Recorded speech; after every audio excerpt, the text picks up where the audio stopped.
Assalamualaikum warahmatullahi wabarakatuh. Shalom untuk kaum Kristiani, Om Swastiastu, salam budaya, salam sejahtera untuk kita semua. Sebelum perkenalkan, nama saya Saiful Maulana Hikmatullah, bisa dipanggil Saiful, dari Prodi Manajemen semester 7. Di sini aku ingin membahas tentang produk dan merek, dan lebih tepatnya tentang strategi merek. Pertama yaitu ada globalisasi telah menembus dinding pembatas antara negara dan penggantinya dengan perdagangan bebas lintas negara. Oleh karena itu, persaingan semakin ketat antara produk-produk dalam suatu kategori saling bersaing untuk memuaskan kebutuhan konsumen. Dalam kondisi seperti ini, konsumen dalam posisi yang kuat. Banyak pilihan untuk suatu kebutuhan sehingga konsumen bingung untuk memilih suatu produk.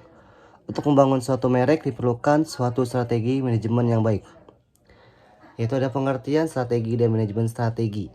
Strategi menurut William F. Gregg dan Lawrence Judge adalah sebuah rencana yang disatukan, luas dan terintegrasi yang menghubungkan keunggulan strategi perusahaan dengan tantangan lingkungan dan yang dirancang untuk memastikan bahwa tujuan utama perusahaan dapat dicapai melalui pelaksanaan yang tepat organisasi. Manajemen strategi menurut George D.S. dan Alex Miller adalah suatu proses kombinasi antara tiga aktivitas, yaitu analisis strategi, pemuasan strategi, dan implementasi strategi. Lalu selanjutnya ada merek. Pada awalnya, merek hanyalah sebuah nama untuk membedakan. Pada perkembangan selanjutnya, merek bisa menjadi nama yang dianggap mewakili sebuah objek.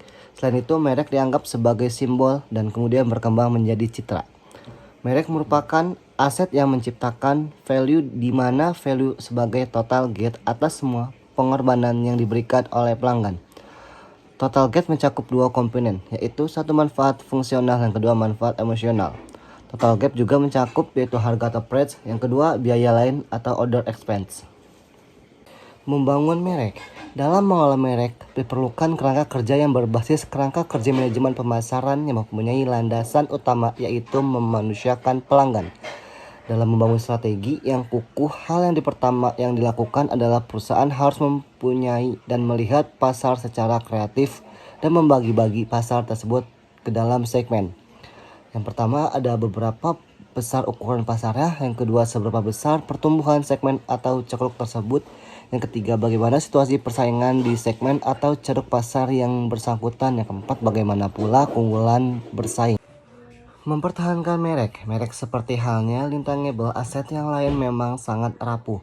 Merek hanya dibangun dan dijaga dari waktu ke waktu, tapi karena suatu peristiwa tertentu merek bisa amblas seketika. Dalam perubahan sebuah merek, Manny Jackson mempunyai 3 prinsip untuk menyelamatkan merek yang sudah terlanjur merosot, yaitu produk harus di-reverse supaya kembali relevan. Yang kedua, konsumen harus menjadi pusat perhatian. Yang ketiga, organisasi harus timbak agar benar-benar berorientasi bisnis.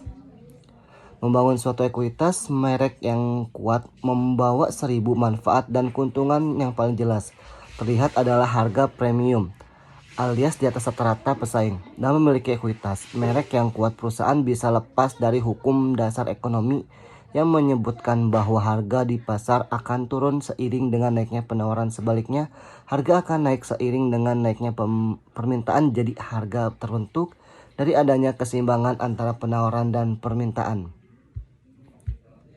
Sekian dari presentasi saya atas produk dan merek. Kurang lebih mohon maaf. Assalamualaikum warahmatullahi wabarakatuh.